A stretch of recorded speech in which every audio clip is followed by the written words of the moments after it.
안녕하세요. 70여 년의 삶에서 기적을 마주한 애청자입니다. 은혜를 입은 자는 잊지 말아야 하고 베푼 자는 기억하지 말라는 말을 들어보셨나요? 하지만 은혜를 입은 자는 오히려 받은 도움과 배려를 잊기 마련이고 베푼 자만 홀로 본인이 타인에게 준 도움이 본인에게 돌아오지 않음을 씁쓸해하는 게 이 노인도 다 아는 현실이 아닌가 싶습니다. 하지만 종종 생각지도 못하게 내가 가볍게 불어서 날린 민들레 씨가 훗날 예쁜 꽃을 피워 나에게 좋은 향기를 주듯 내가 남에게 베푼 친절이 기적이라는 형태로 돌아오더군요. 내 자식에게마저 믿음을 잃은 제게 찾아온 반갑고 따뜻한 만남에 대한 이야기를 여러분과 함께 나누고 싶어서 이렇게 제가 사랑하는 채널에 연락을 하게 됐네요. 자식복 빼고 다 있다. 제 인생을 뒤돌아본다면 씁쓸하지만 이 말밖에 나오지 않을 것 같았네요.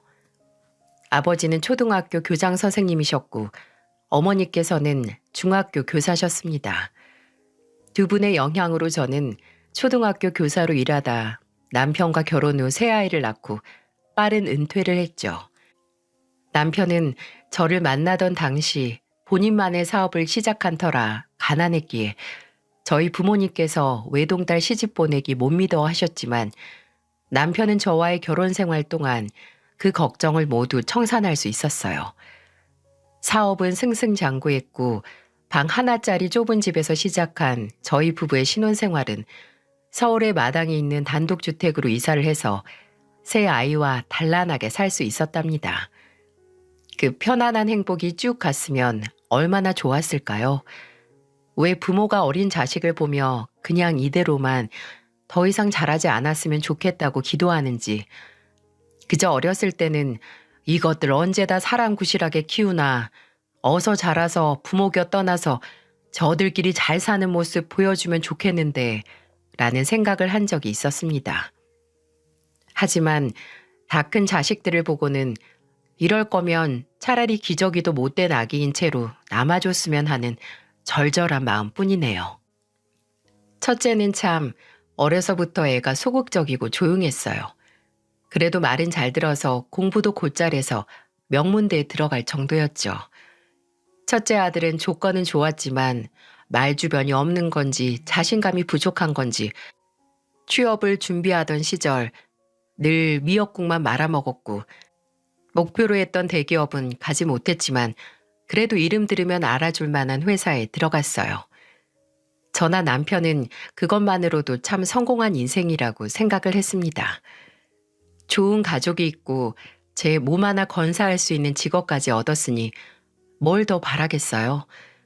그러다가 첫째 아들이 30쯤 돼서 결혼하고 싶다는 아가씨를 한 명 데려왔는데 첫째 며느리는 아들에게는 눈에 넣어도 안 아픈 보물 같은 존재지만 동시에 저나 남편에게는 부모도 몰랐던 내 아들의 모습을 보게 해준 역할을 했네요. 집에 인사를 시키러 왔을 때부터 이미 첫째가 며느리에게 나사가 하나 빠진 것처럼 군다는 사실은 알고 있었습니다. 며느리가 벌이도 그렇게 넉넉지 않고 사돈댁 사정도 여유치 않아서 아들이 모든 결혼 비용이나 신혼집 장만을 부담하겠다고 했을 때부터 말이죠.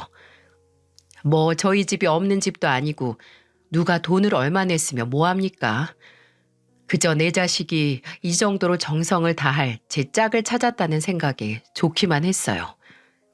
근데 그 지극정성이 저와 남편에게는 도구로 돌아올 줄 누가 알았겠습니까?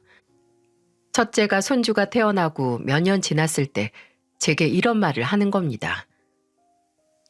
엄마, 채원이 회사 그만둔 지 꽤 됐잖아요. 근데 아무래도 혼자 집에서 서준이만 보기 좀 그렇나 봐요. 그래서 뭐 작은 카페 같은 거 하고 싶다는데 혹시 아빠께 잘 말해서 도와주실 수 있으세요? 카페만 차리면 서준이는 당연히 장모님께서 봐주신다고 했으니까 걱정 안 하셔도 되고요. 커피숍인지 뭔지를 하고 싶다는 며느리의 말에 쪼로록 돈 나올 곳으로 와서 꼬리를 살랑살랑 흔드는 첫째. 첫째는 한 달 동안 저와 지 애비를 아주 구워 삶아서 커피숍을 차릴 자금을 얻어갔습니다. 이제 와서 생각해보면 그대로 구워 삶아져서 먹힌 저나 남편도 참 어리석었죠. 심지어 그렇게 영커피숍이 잘 된 것도 아니었습니다. 며느리는 남편이 준 돈으로 차린 커피숍에서 지 동생과 함께 일을 했는데 대체 장사는 어떻게 하는 건지 문을 열고 몇 년 동안은 계속 찾아오는 각설이 마냥 첫째가 찾아와서 건물 임대료를 저나 남편에게 빌려가기도 했어요. 뭐 장사가 마음대로만 되는 게 아니니 탓할 생각은 없지만 그렇게 장사를 할 수 있었다는 은혜는 잊으면 안 되죠. 제가 그 커피숍에 한번 가본 적이 있습니다. 그 당시만 하더라도 돈을 참 많이 투자하기도 해서 꽤 번화가에 위치해 있었고 가게 인테리어도 세련됐었던 게 기억이 나네요. 그래서 그런지 손님으로 앉아있는 사람들이 모두 젊은 사람들이었고요.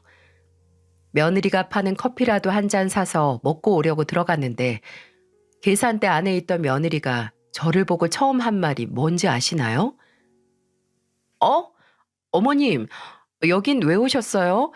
여긴 어머님이 드실 만한 거 하나도 없는데. 없기는 왜 없니? 나도 커피 마실 줄 안다, 얘. 아, 그럼 한 잔 드릴까요?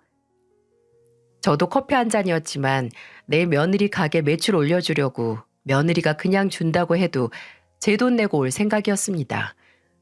근데 아주 당연하게 제게 금액을 말하는 며느리를 보고 참 얘도 대단하구나 싶더라고요. 근데 더 의아했던 건 커피를 유리잔이 아닌 종이컵에 줬다는 겁니다. 왜 여기다 주니? 저기 앉아있는 손님들 보니까 다 잔에 마시고 있던데. 어머님 마시고 가시게요? 그럼 그냥 보내려고 했니?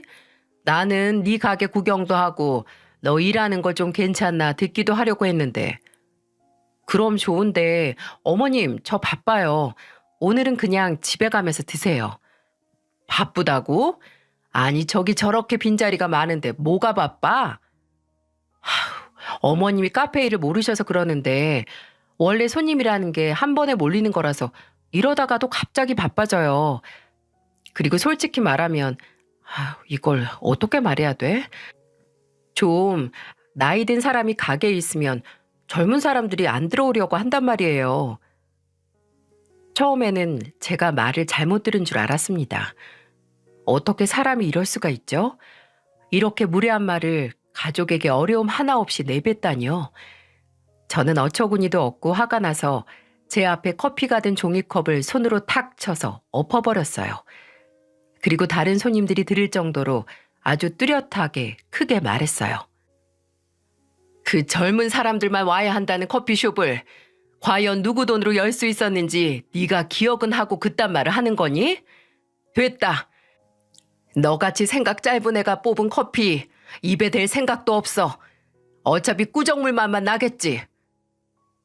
그렇게 뻥찐 며느리 얼굴을 보고 집에 들어온 날 밤 아들에게서 전화가 와서 받을까 말까 하다가 받았더니 아니나 다를까 아들은 지색 씨가 한 잘못에 대한 사과보다 일단 제게 화부터 내더군요.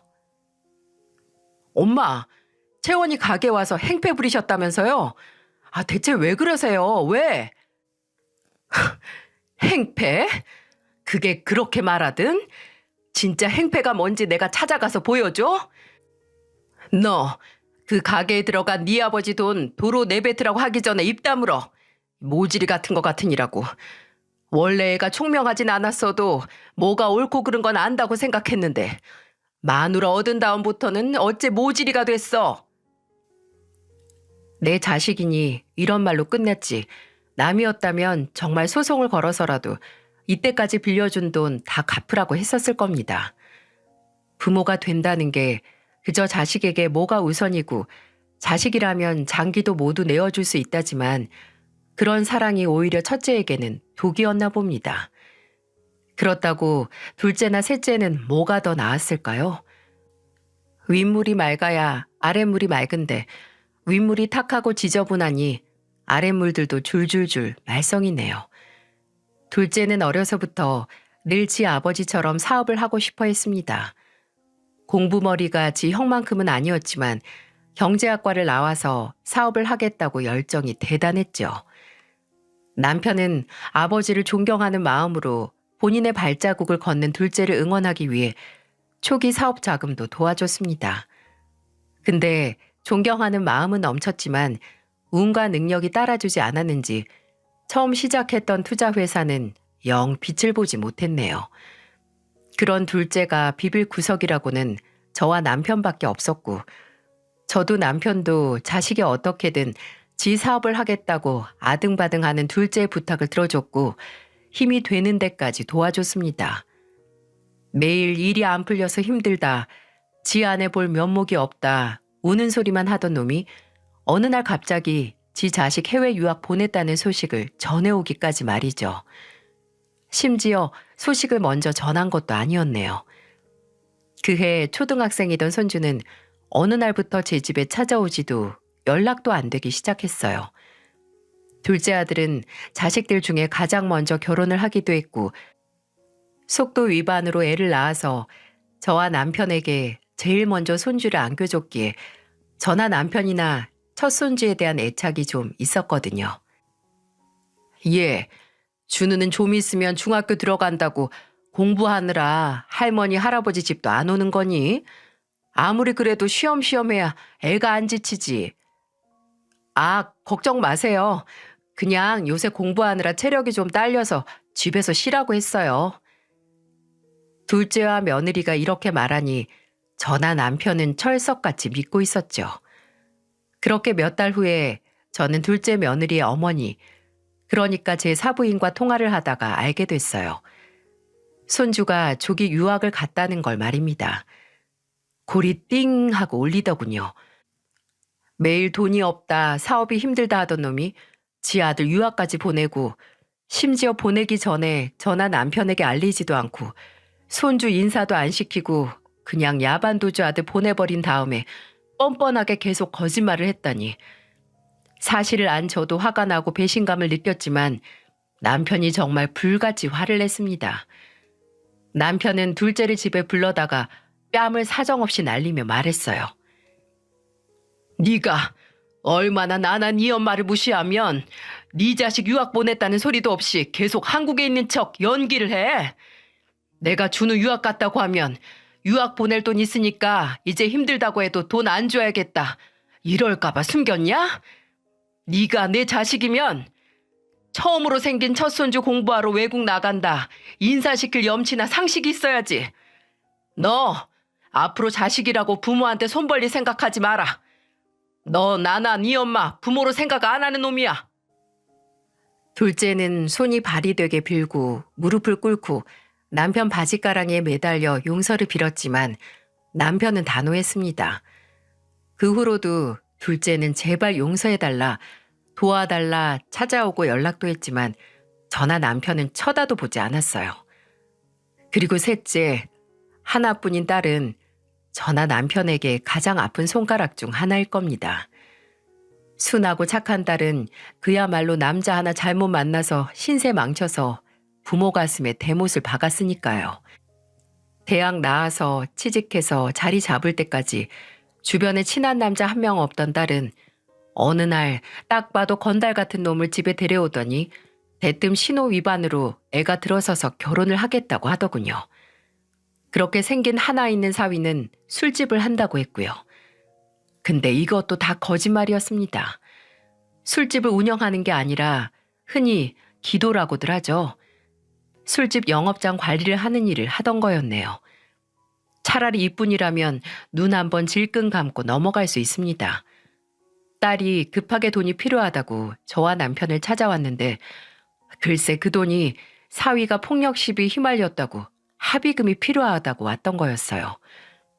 마음으로는 남을 때렸으면 감옥 가서 죗값을 받으라고 하고 싶었지만 울면서 도와달라고 하는 딸과 차마 갓난쟁이인 제 손주를 애비 없는 자식으로 둘 수 없어서 속이 썩어 들어가는 심정으로 도와줬어요. 하지만 차라리 그때 형을 살든 감옥에 가든 말든 죗값 받아 후회라도 해주게 했어야 했네요. 그 후에도 사위는 폭행, 음주운전, 영업 방해까지 아주 현란하게 쓰레기 같은 짓을 하고 다녔고 그럴 때마다 딸이 울면서 찾는 건 저와 남편뿐이었습니다. 제가 정말 참다 또 울면서 제게 신세한탄하려고 전화를 한 딸에게 말했어요. 선이야, 너 그냥 이혼해라. 요새 이혼했다고 손가락질하는 세상도 아니고 지연이 혼자 키우기 무서우면 이 엄마랑 아빠가 도와줄게. 그러니까 제발 이혼해.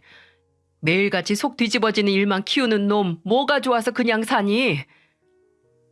저는 제가 용기를 주면 딸이 그 왼수 같은 놈을 떠날 거라고 생각했어요. 하지만 한참을 울던 딸이 울음을 뚝 멈추고 제게 한 소리가 저를 뒷목 잡게 만들었죠. 엄마, 내가 엄마한테 그런 소리 들으려고 전화한 줄 알아요? 내가 이혼 생각이 있었으면 진작 했지.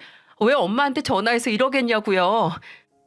어떻게 하나 있는 딸 이혼녀 만들 생각을 해요? 엄마, 그냥 말해요. 엄마나 아빠나 처음부터 종훈 씨 마음에 안 들어 했잖아요. 딸이 힘들어할 때 옳았구나 하고 눈에 가시 같은 사위 치워버리려고 하는 거 내가 모를 줄 알아요? 대체 어느 장단에 춤을 추라는 건가요? 신나게 지 남편 때문에 못 살겠다고 울어서 도와주겠으니 이혼해라 한마디 한 게 부모로서 이리 질책을 받을 일인가요? 지랑 지 새끼 살게 찾아주겠다고 했는데 도리어 잡아먹을 듯이 덤비는 딸에게 도저히 참을 수 없어서 제가 한 소리 했습니다. 그럼 내가 너 우는 소리에 그냥 어쩌면 좋니? 그래도 살아야지 할까? 너 듣기 좋은 말만 듣고 싶으면 산에 올라가서 메아리라도 쳐. 딸 자식 죽고 싶다는 말 골백 번을 들어서 속 터지는 나한테 호소하지 말고. 너 이혼 생각 없으면 나한테 연락해서 네 소중한 남편 욕하지 마라. 엄마도 이제 버려야 하는 쓰레기 안고 살면서 냄새 난다고 우는 네 얘기 듣기 지쳐. 딸은 어떻게 엄마가 그럴 수 있냐. 그럼 나는 누구한테 이런 얘기를 하냐. 너무한다고 울고불고 했지만 어쩌나요? 지가 그런 놈이라도 끌고 산다는데. 저는 딸에게 이렇게 단호할 수 있었지만 남편은 참 힘들어했습니다. 하나뿐인 막내딸이 그런 불안당 같은 놈과 사는 걸 가슴 사무치게 괴로워했죠. 내 자식이지만 저마다 다른 사정과 변명으로 부모를 지갑 보듯 보는 돈벌레 같은 자식들 때문이었을까요? 남편은 곧 이른을 앞두던 어느 날 뇌출혈로 쓰러지게 됐습니다. 몸살을 크게 앓던 남편은 열흘 뒤에 구토를 하면서 정신을 잃었어요. 구급차를 타고 병원에 도착했을 때 몇 개의 검사 끝에 남편이 잔해 지주막과 출혈이라는 걸 알게 됐고 터질 위험이 있으니 그 전에 수술을 해야겠다고 하더군요. 하늘이 무너졌죠. 부부란 게 언젠가 죽음으로 헤어져야 하는 운명이라는 건 알았지만 그 순간이 이리도 빨리 찾아올지 몰랐습니다. 남편은 긴 수술에 들어갔고 그때 제 곁을 지켜준 건 그래도 피부치 노릇을 하려는 자식들이었어요. 지들도 아버지가 쓰러졌다는 소식에 놀라 한 걸음에 달려왔는데 그래도 내 자식들은 맞구나 싶더라고요. 수술 후 남편은 첫 수술 후에 정신을 회복하고 가족들을 알아보긴 했습니다.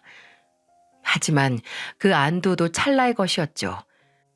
수술 부위에 재출혈이 생겼고 또다시 응급수술을 해야 했어요.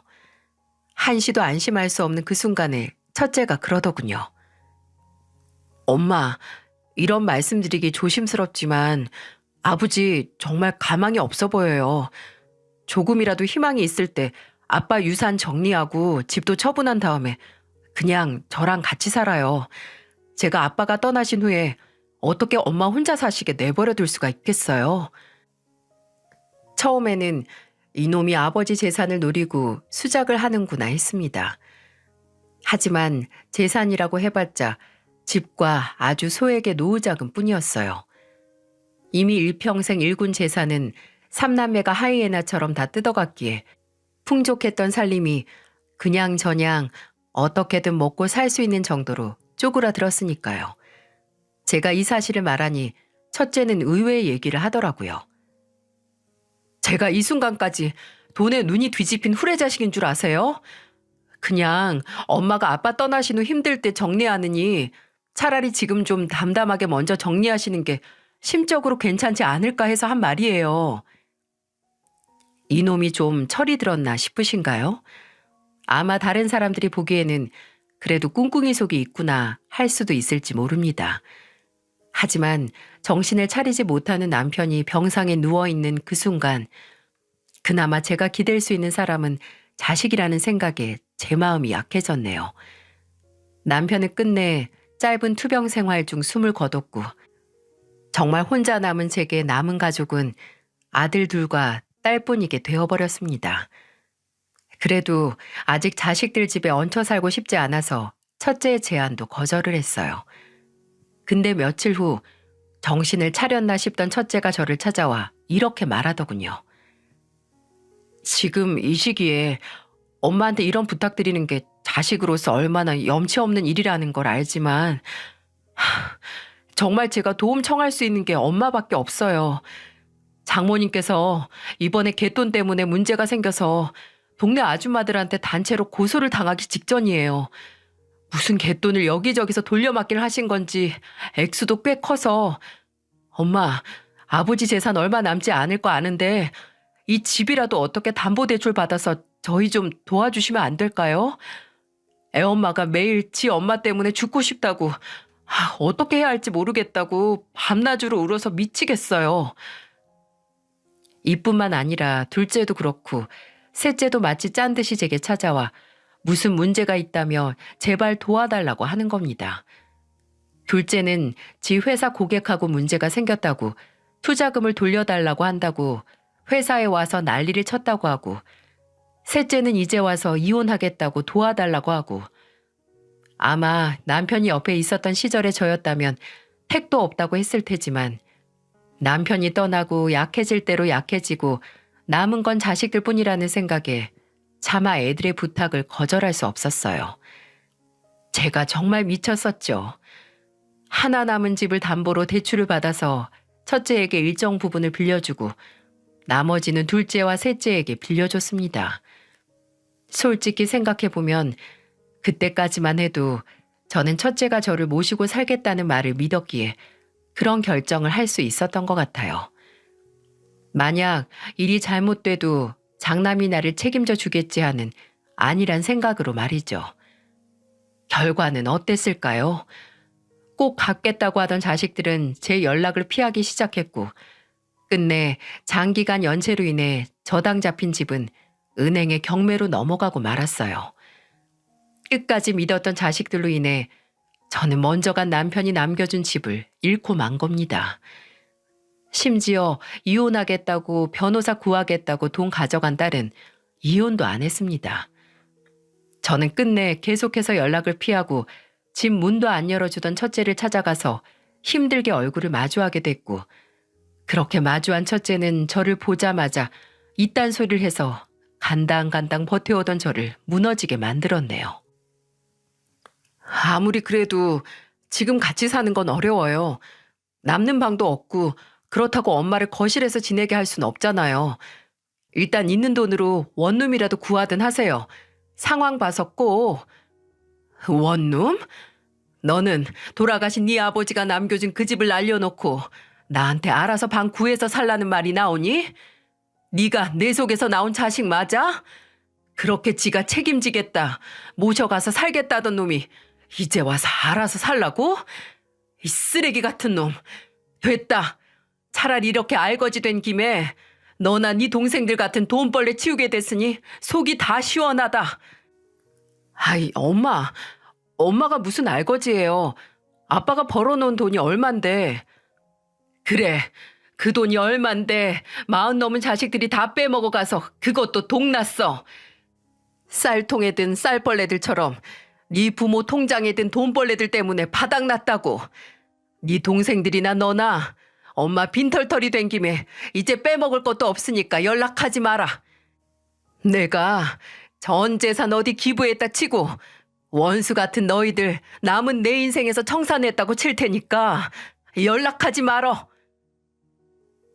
내 속으로 난 자식들이 그럴 리 없다고 생각했던 걸까요? 그래서 더 이상 회복할 수도 없게 배신을 당하고서야 이놈들은 답이 없다는 걸 인정하고 정신을 차릴 수 있었던 걸까요? 저는 첫째뿐만 아니라 둘째, 셋째에게도 통보했어요.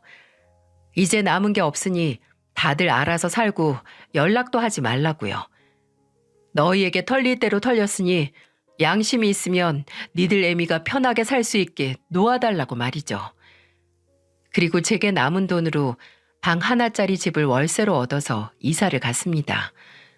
물론 연락처도 바꿨고 그놈들에게 이사 가는 주소도 일체 말하지 않았고요. 근데 정말 거짓말처럼 돈벌레들에게서는 어떠한 연락도 오지 않았어요. 정말 이것들이 양심이 있어서 연락을 안 하고 찾아오지 않았던 걸까요? 그래도 애미인 저는 알죠. 아마 제게 돈이 남아있다고 생각했다면 제가 해외로 도피를 했어도 끝까지 찾아와서 돈을 갈취해 갔을 거라는 걸 말이죠. 가져갈 돈이 없어진 제게 명절이나 제 생일에도 연락 한번 하지 않는 자식들. 아니, 이제 남보다도 못한 돈벌레들을 생각하면 씁쓸하긴 해도 마치 남편과 처음 신혼생활을 했던 그 좁은 집 같은 곳에서 다시 한번 저만의 인생을 시작해야겠다는 결심으로 힘을 냈습니다.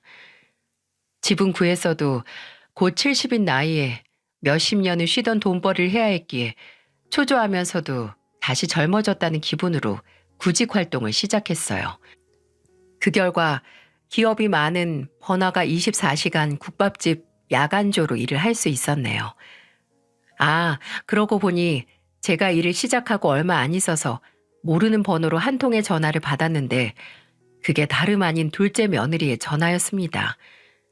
둘째 며느리는 귀신같이 제가 식당 일을 한다는 소식을 언제 들었는지 대뜸 일은 할만하냐, 얼마 받냐는 질문을 하더니 유학 간 손주에게 보내는 생활비 대기 좀 힘들다는 말을 꺼내기 시작하더군요. 딱 봐도 그 생활비를 제게 달라는 소리가 나올 것 같아서 바로 끊어버렸습니다. 제가 일하는 식당은 손님이 그 근처 회사에서 야근 마치거나 회식을 하고 아예 해장까지 하고 가는 회사원들 뿐이니 야간조에는 바쁘지 않다고 나이 들어서 손이 느린 저도 할 수 있는 일이라고 하더군요. 하지만 그렇게 저를 배려해준 사장님의 말이 괜한 말인 것처럼 저는 그곳에서 주방일과 함께 서빙일까지 겸할 수 있었습니다. 100세 시대, 100세 시대 하면서 요새는 정말 나이는 숫자에 불과하고 과거의 70대는 지금의 5, 60대와 같다는 말이 헛것이 아닌 것처럼 저도 그 나이에 하니까 되긴 되더라고요.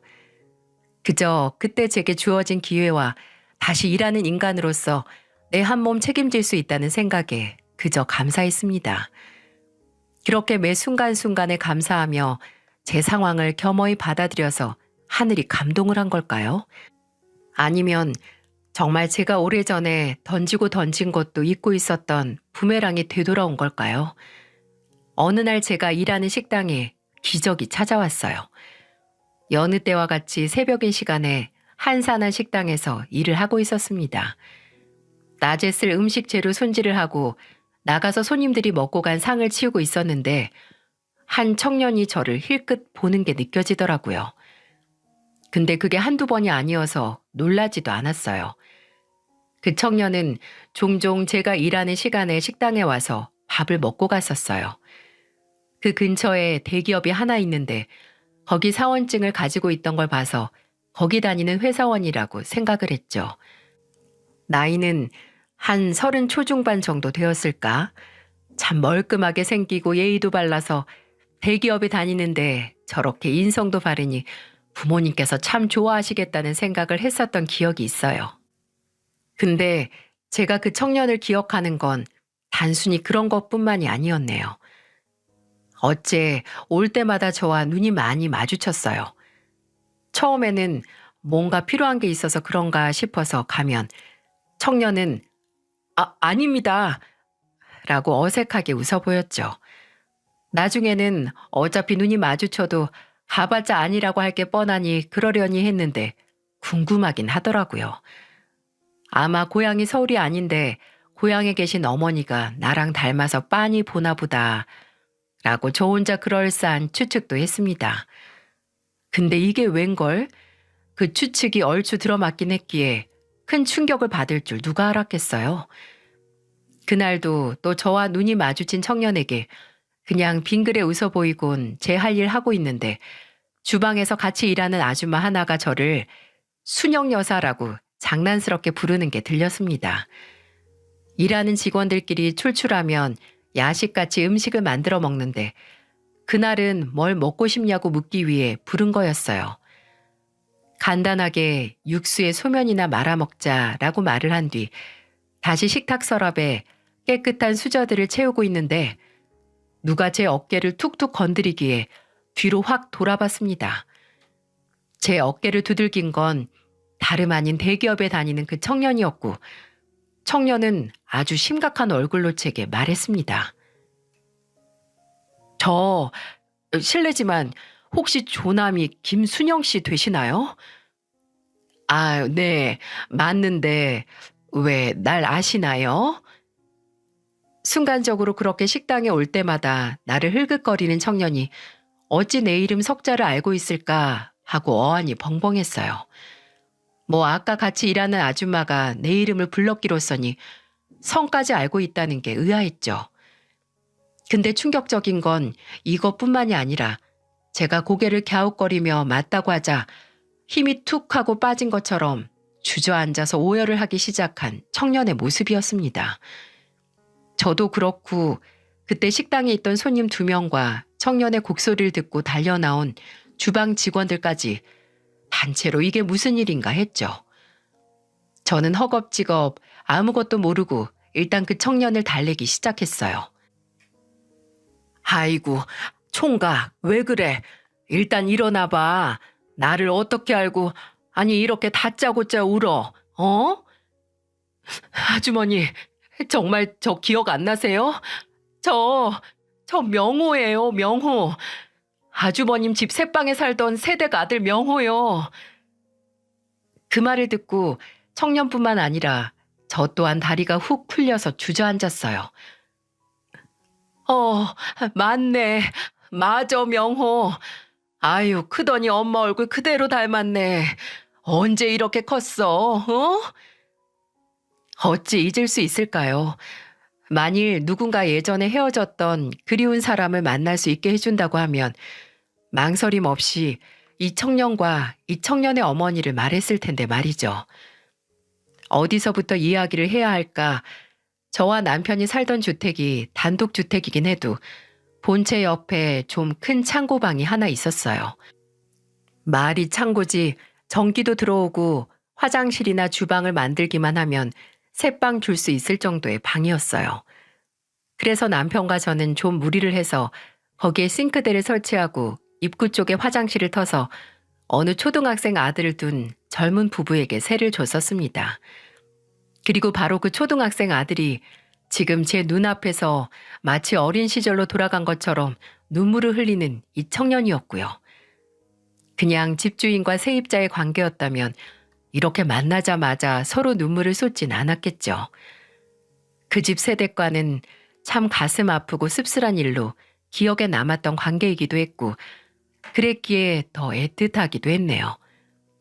초등학생 아들이 있긴 했지만 저보다 한참은 동생일 법한 나이이기도 했고 또 뭔가 조용하고 수줍음 많은 게 세댁스럽기도 해서 저는 이 청년의 어머니를 늘 세댁이라고 불렀던 기억이 나네요.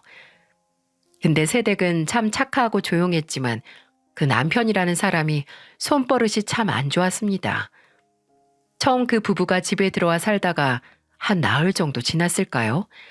집 아래쪽에서 쾅 하는 소리와 함께 아이 우는 소리가 들리기 시작했어요. 저는 그 소리가 뭔지 직감할 수 있었어요. 우선 그 부부가 이사를 오고 난 후에 마주쳤던 세댁의 모습은 늘 소심하고 그때가 초여름이긴 해도 늘 긴 바지에 긴 팔로 온몸을 가리고 다녀서 제가 어머 세댁 안 더워? 라고 물으면 그저 어색하게 웃으면서 대화를 피했다는 게 기억이 났기에 저 소리가 세댁의 남편이 내는 가정폭력의 소리라는 생각이 들었어요. 여보, 경찰에 얼른 전화해. 새빵 세댁 지금 위험한 것 같아. 자초지종을 모르던 남편도 일단 제 말을 듣고 경찰에 전화를 했고 아니나 다를까 경찰이 출동하고 나서 새빵 문이 열렸을 때 새댁의 눈에는 커다란 멍이 들어있었습니다. 그 후로도 그 집에 몇 번의 경찰이 오고 가고 나중에는 경찰을 부르기도 전에 저와 남편이 그 새방에 달려가서 문을 쾅쾅 두들기기도 했어요. 당장 그 새댁에게 이혼하라고 하고 싶었지만 그래도 어찌 남이 당장 갈라서라고 책임지지도 못할 소리를 내뱉을 수 있겠어요.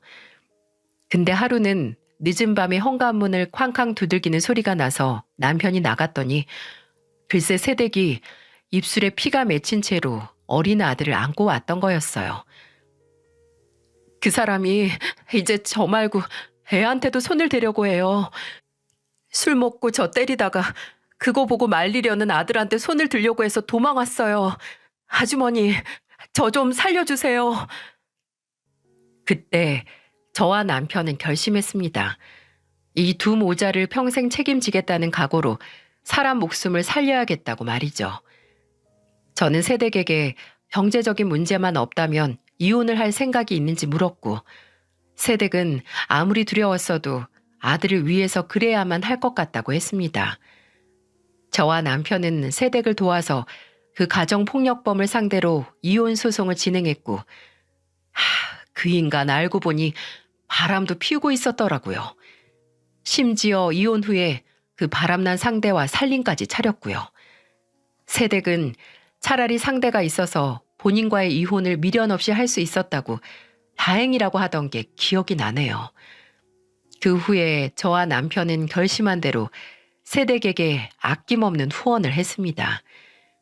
일단 새댁에게 방세는 받지 않기로 했어요.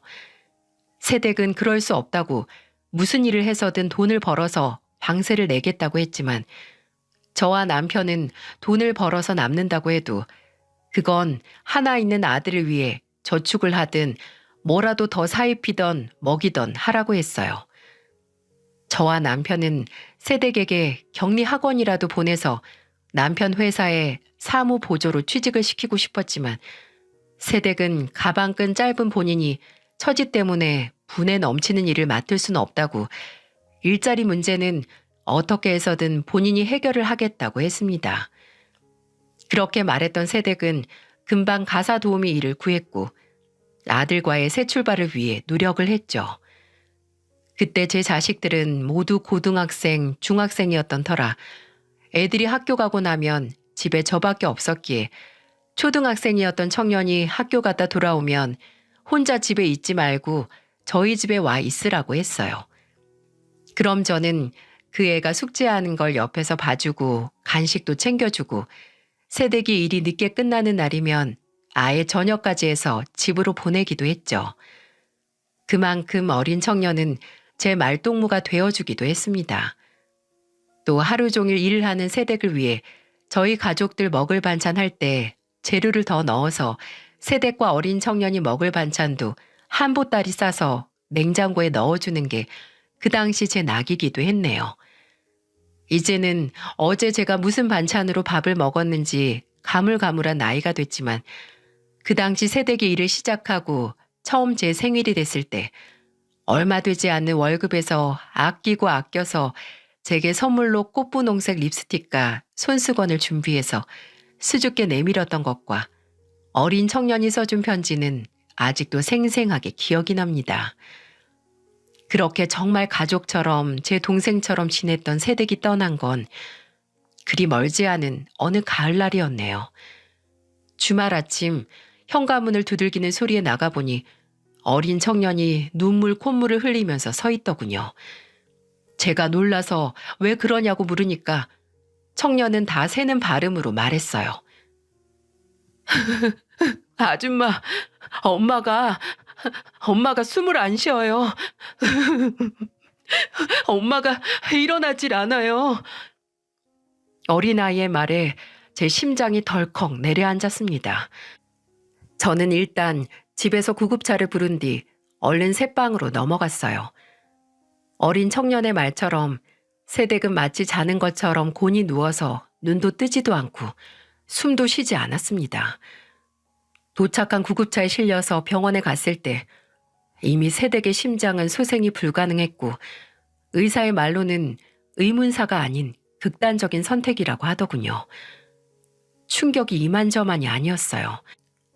아니, 분명 그 전날만 해도 저와 내리는 비를 보면서 빈대떡 부쳐 먹으면 딱이라는 군침 섞인 제 말에 웃던 새댁이 왜 그런 선택을 한 건지 이해가 가질 않았어요.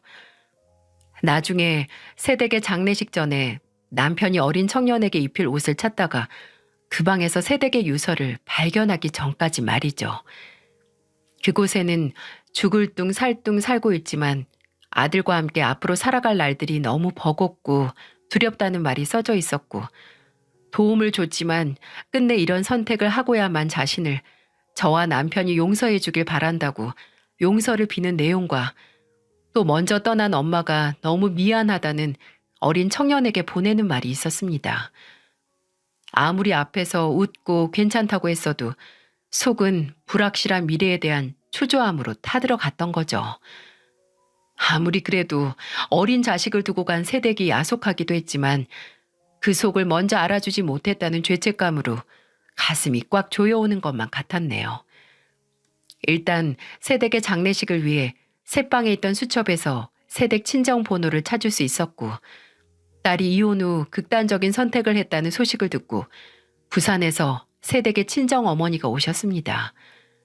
솔직히 저와 남편은 별다른 선택지가 없다면 어린 청년을 도맡아 대학 가기 전까지 책임을 지고 싶었어요. 하지만 새댁의 어머니께서 손주를 데려가겠다 결정을 하셨고, 저희는 그렇게 아쉬운 작별을 할 수밖에 없었습니다. 저와 남편은 어쩌면 이게 마지막일 수 있겠다라는 심정으로 새로 전학을 가는 학교에서 적응도 잘하고 즐겁게 지내라고 새 신발과 가방, 옷가지 몇 벌과 학용품 등을 사서 바리바리 챙겨줬어요. 떠나는 청년을 꼭 안아주며 할머니와 잘 지내고 늘 건강하고 언제든 도움이 필요하면 이 아줌마에게 전화를 하라고 저희 집 전화번호와 심지어 남편 회사 전화번호까지 수첩에 적어주었죠. 그 어린 청년은 그 작은 덩치로 저를 마주 안아주며 말했습니다. 고맙습니다, 아줌마. 꼭 다시 올게요. 아줌마랑 아저씨 저 절대 잊지 않을 거예요. 약속할게요. 근데 그 말이 진짜였다는 걸 20여 년이 지난 그날 알게 되다니. 청년이 할머니 댁인 부산으로 간 후에 몇 년 동안은 연락이 닿았지만 어느 순간 뚝 하고 아예 연락이 끊어졌거든요. 서운하고 걱정이 되긴 했지만 어디서든 잘 살라고 기도를 할 수밖에 없었습니다.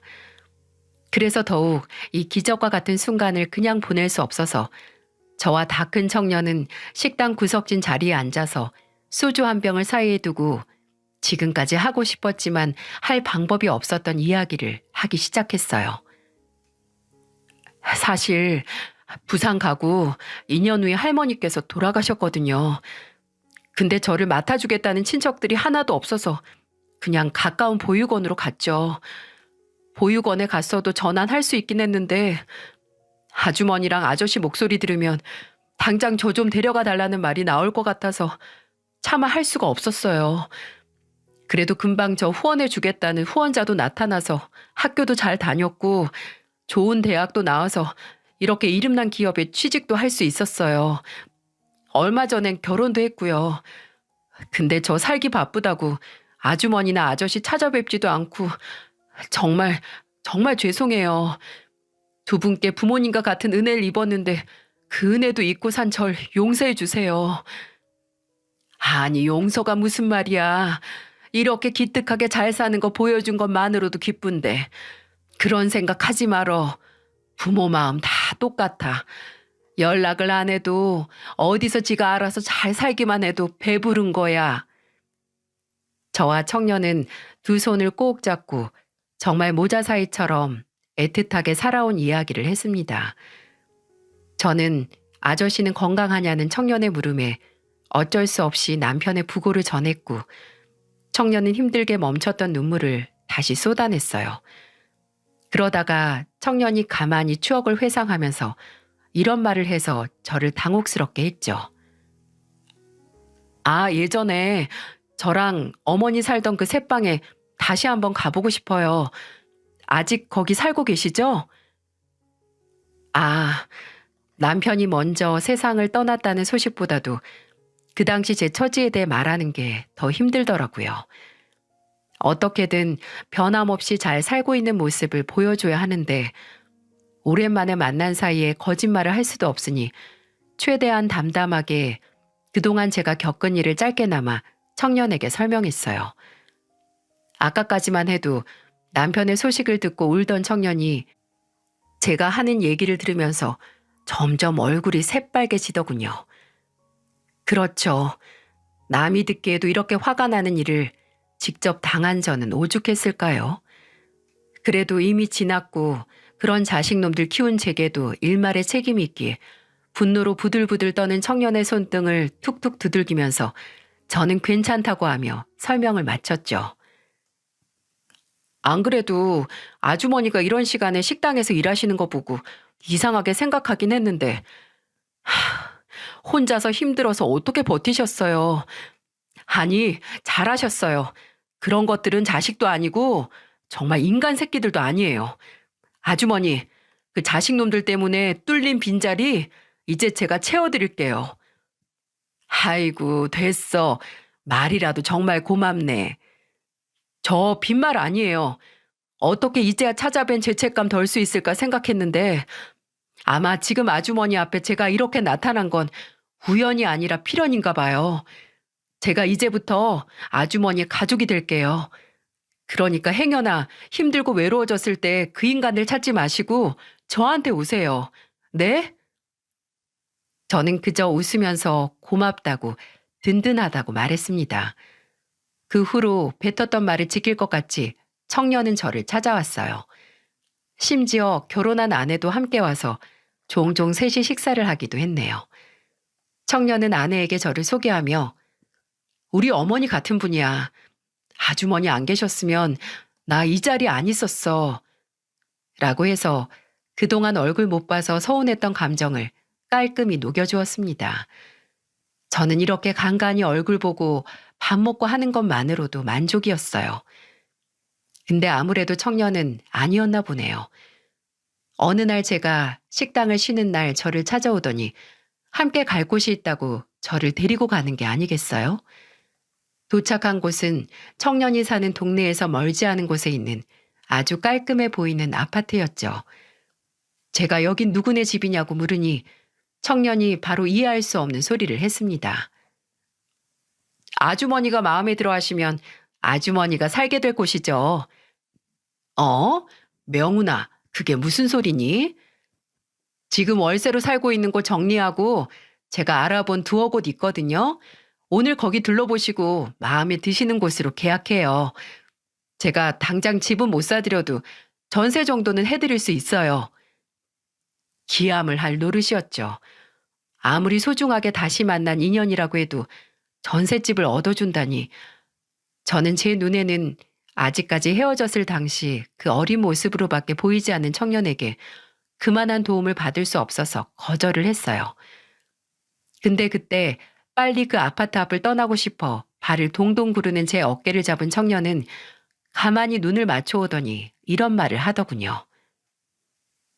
아주머니, 저 아주머니 하나뿐인 가족이 되겠다는 거 진심이에요. 그리고 제가 아주머니 가족이 되는 것처럼 아주머니도 혼자인 제 가족이 되어주시는 거고요. 늘 처가를 제 집처럼 생각했는데 이제 저한테도 부모님 같은 존재가 생기는 거라서 얼마나 든든하고 하루하루가 행복한지 아세요? 지금 제가 여기 있는 건 다 아주머니와 돌아가신 아저씨 덕분이잖아요. 어렸지만 저도 다 기억이 나요. 그때 아주머니랑 아저씨가 저희 어머니께 도움을 안 주셨으면 아마 평생 그 인간한테 맞으면서 살았을 테고 어쩌면 어머니는 더 빨리 안 좋은 선택을 하셨을 수도 있겠죠. 그리고 저도 그 안 좋은 선택의 피해자가 됐을 수도 있고요. 제가 살아있는 거 다 아주머니 덕분이니까 이런 일로 부담스럽다고 생각 안 하셔도 돼요. 이미 아주머니는 20년 전도 훨씬 전에 제게 이것보다 더한 도움을 주셨고 저는 앞으로 하나하나 다 갚을 생각이니까요. 이제 제 가족은 저라는 청년의 말에 그동안 자식들 없어도 괜찮다고 스스로 되뇌이던 바짝 긴장했던 마음이 안심도 되고 뜨끈하게 녹는 것 같기도 했습니다.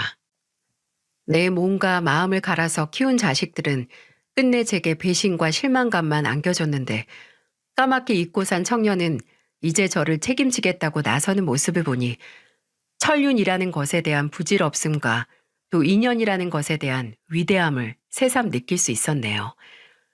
저는 청년의 바람대로 청년이 마련해준 아파트로 이사를 했고 그 후로 2년이 지난 지금도 그곳에서 살고 있어요. 제가 이사를 하고 몇 달 후에는 청년의 장모님 그리고 장인어른과 만나 식사도 했고요.